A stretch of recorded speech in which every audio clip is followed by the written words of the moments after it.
Mesdames, Messieurs, bonjour. Donc, vous avez sollicité le réseau national des cercles et je vous en remercie sur le sujet du logement, mais cette fois-ci avec une nouvelle approche, celle de la réindustrialisation des territoires.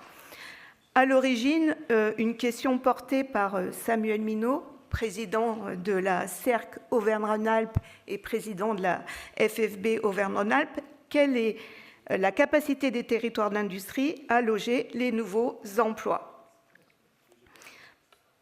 Alors, je vais faire défiler. Voilà. Partant de cette question, notre ambition en tant qu'observatoire de la filière construction a été de proposer un outil neutre et objectif pour approcher les besoins en logement sur ces territoires. On a produit un outil de data visualisation interactif pour que vous puissiez disposer de toutes les données utiles sur chacun de vos territoires. L'outil pilote qui est présenté ici a été développé par la CERCORA, est accessible à tous. Il suffit de flasher le QR code pour accéder à cet outil. Alors, je ne sais pas si c'est possible techniquement là, mais en tout cas, vous pourrez accéder à cet outil facilement. C'est un outil qui permet de travailler sur les différents scénarios du besoin en logement, mais aussi de réinstaller le dialogue sur la question fondamentale des besoins en logement. On traite 3 dimensions.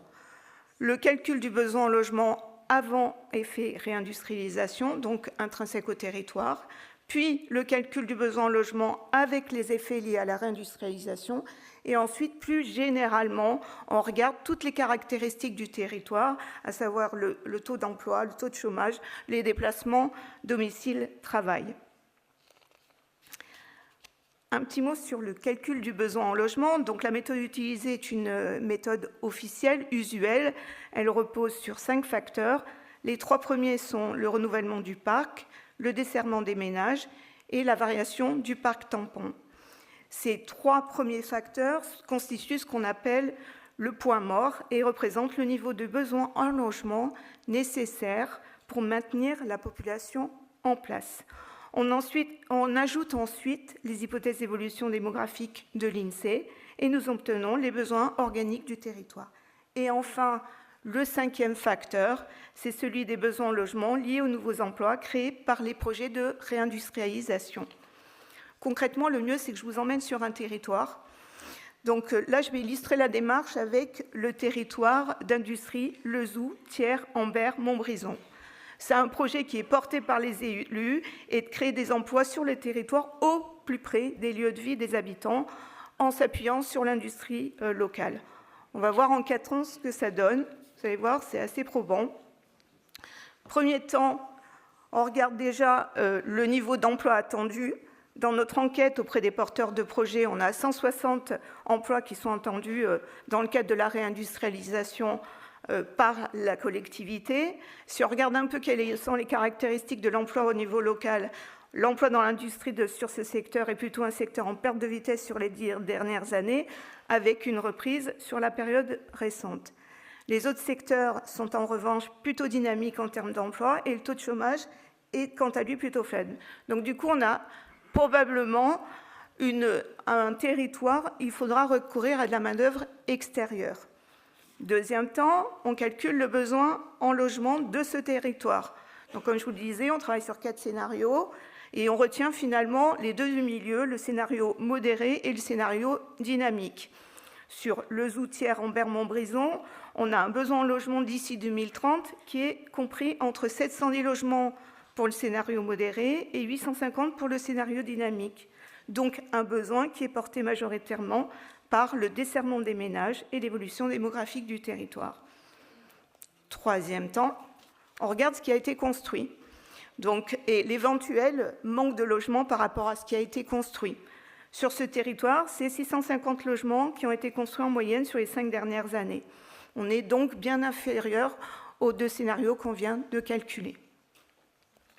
Et enfin, on reboucle et on regarde quels sont les leviers d'action. Ce matin, on parlait beaucoup de rénovation et de construction neuve, donc on fait le même exercice.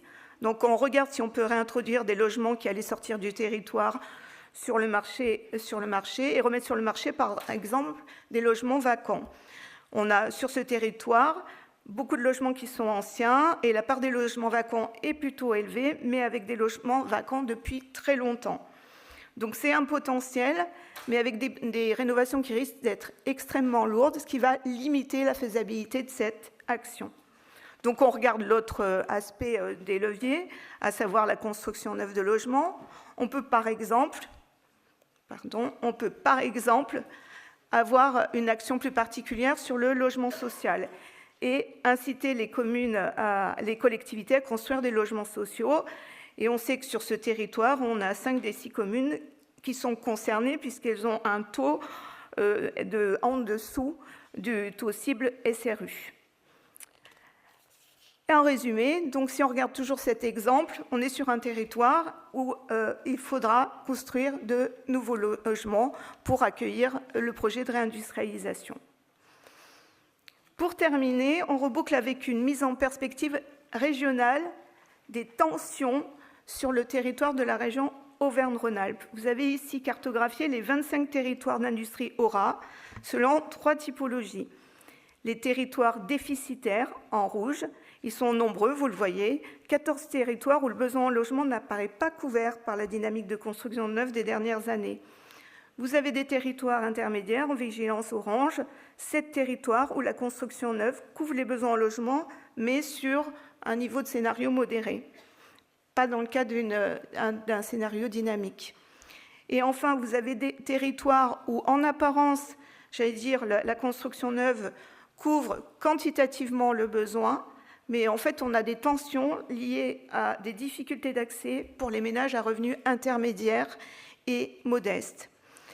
Voilà, donc avec cet outil, vous saurez tout sur vos territoires. Donc moi, ce que je vous dis, pratiquez cet outil, vous verrez, c'est passionnant. Déclinez-le avec vos cercles, vos observatoires régionaux du BTP. Ça vous permettra de connaître de façon très concrète et pragmatique les besoins de vos territoires et les actions possibles. Je vous remercie beaucoup pour votre attention.